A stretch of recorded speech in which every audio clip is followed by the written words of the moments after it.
Bonsoir, heureuse de vous retrouver pour cette édition du journal sur Sahel TV. Tout de suite, les principaux titres.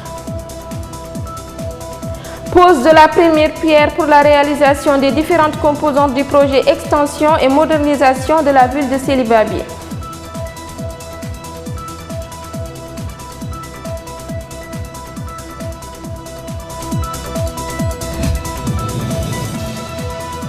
Plusieurs pharmacies fermées suite à l'application des nouvelles mesures du ministère de la Santé.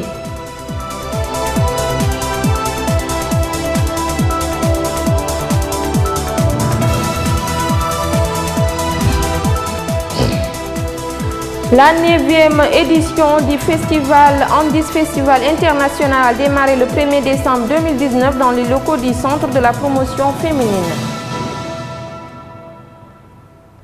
Le président de la République, Mohamed Ould Cheikh El Ghazouani, a posé lundi matin à Sélibabi la première pierre pour la réalisation des différentes composantes du projet extension et modernisation de la ville de Sélibabi dans le cadre des activités visant à répondre aux effets causés par les pluies qu'a connu la ville de Sélibabi récemment. Parmi ces projets figurent l'élaboration et l'exécution d'un plan d'urbanisme moderne répondant aux exigences de la restriction des domaines vitaux de la ville à travers l'élargissement des séries principales, la construction d'un réseau de routes modernes bitumées, la délimitation des zones susceptibles d'être inondées grâce à la pose des repères visibles, la distribution gratuite de l'eau de terrain aux familles victimes des inondations pour qu'elles dégagent des zones dangereuses. Le ministre des Pêches et de l'économie maritime, M. Nani Chourga, a présidé lundi à Nouakchott une séance de travail avec son homologue sénégalais, M. Alioune Ndao, destinée à renforcer la coopération entre les deux pays.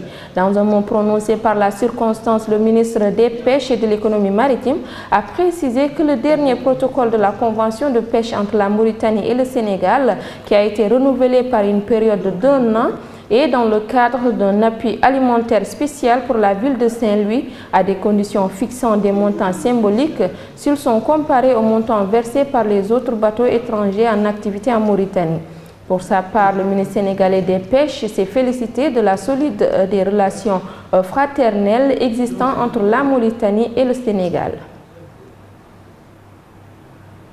La 9e édition du Handi Festival International a officiellement démarré le 1er décembre 2019 dans la salle de réunion du Centre de promotion féminine devant un parterre de personnes en situation de handicap. Les responsables d'associations actives dans le domaine et d'autorités administratives, politiques, culturelles et sportives. C'est un festival culturel placé sous le haut patronage du président de la République. Un reportage signé Absalo. La 9e édition du Festival international des personnes handicapées a débuté hier au Centre national de promotion féminine de Nouakchott. 17 pays dont la Mauritanie participent à ce grand événement annuel organisé par le groupe musical des personnes handicapées de Mauritanie. Nous avons créé une association groupe musical des personnes handicapées de Mauritanie qui a eu le courage et l'initiative d'organiser le festival. On est à la 9e édition.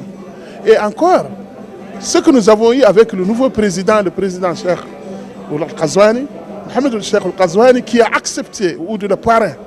Donc, il y a le problème dans ce pays.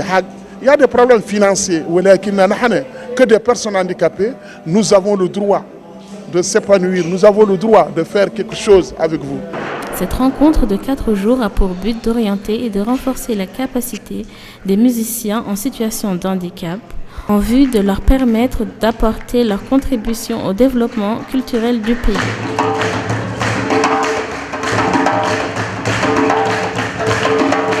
Et nous sommes très fiers de venir participer au Handi Festival de Mauritanie. Ce sont nos partenaires et c'est nos amis. Depuis très longtemps, on est partenaires entre nous. On est fiers d'être des amis. Pour la 3e fois aussi. La participation massive des personnes handicapées à cet événement est un message fort adressé aux autorités. Les droits des personnes en situation de handicap doivent être parmi les priorités du gouvernement. En Libye, les forces gouvernementales ont précisé qu'un bombardement de l'armée nationale libyenne, la puissance milice de Khalifa Haftar sur un quartier résidentiel du sud de la capitale Tripoli, avait tué plus de 26 personnes, dont des femmes et des enfants. Ce comité mène depuis avril 2019 une campagne militaire pour s'emparer de Tripoli et de renverser le gouvernement de Faisal Sarraj soutenu par l'ONU. On compte des milliers de tués et de blessés ainsi que quelques 12 000 déplacés. La Libye est en proie à l'insécurité et aux divisions politiques depuis la chute de Muammar Kadhafi en 2011.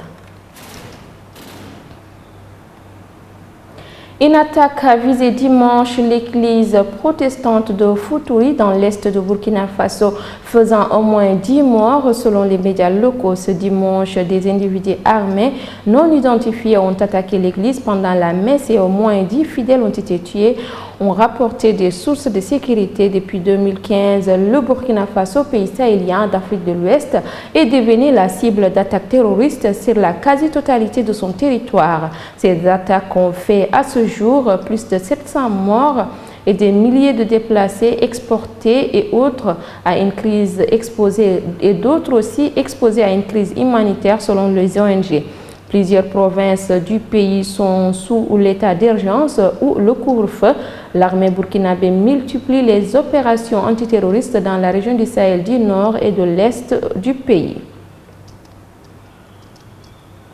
Les forces armées de la sécurité malienne ont déploré 5 morts, des blessés en moins de 24 heures dans le rang au centre dans le nord du Mali, a-t-on appris ce dimanche des sources sécuritaires.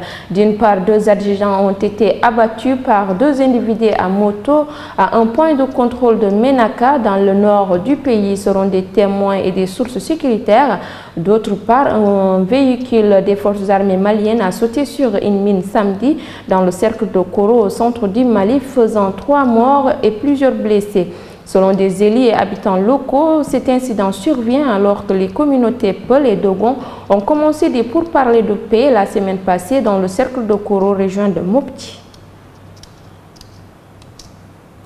Le président de la Commission de l'Union africaine, Moussa Faka Mahamat, a appelé dimanche à des efforts concertés pour réduire le lourd fardeau du VIH-Sida qui pèse sur les adultes africains vulnérables, notamment les réfugiés, les personnes sur les retours et les déplacés, alors que le continent a célébré la journée mondiale de lutte contre le sida.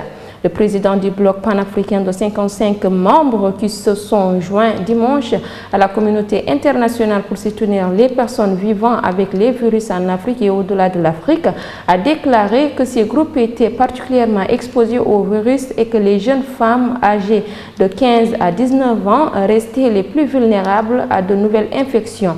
Nous devons réorienter nos efforts au plus vite et gérer la relation entre VIH-Sida et violences sexuelles basées sur le genre, surtout dans les situations de détresse humanitaire, a indiqué dans un communiqué M. Mahamat. C'est la fin de cette édition. Avant de se quitter, rappel des principaux titres. Pose de la première pierre pour la réalisation des différentes composantes du projet extension et modernisation de la ville de Sélibabi.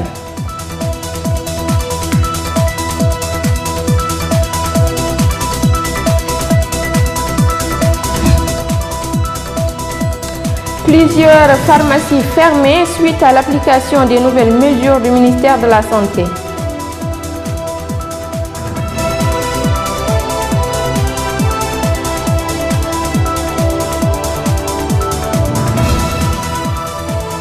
La 9e édition du Handi Festival International a démarré le 1er décembre 2019 dans les locaux du Centre de la promotion féminine. Chers fidèles téléspectateurs, ainsi prend fin cette édition. Merci de votre aimable attention. Restez avec Sahel TV pour la suite de nos programmes pour vous.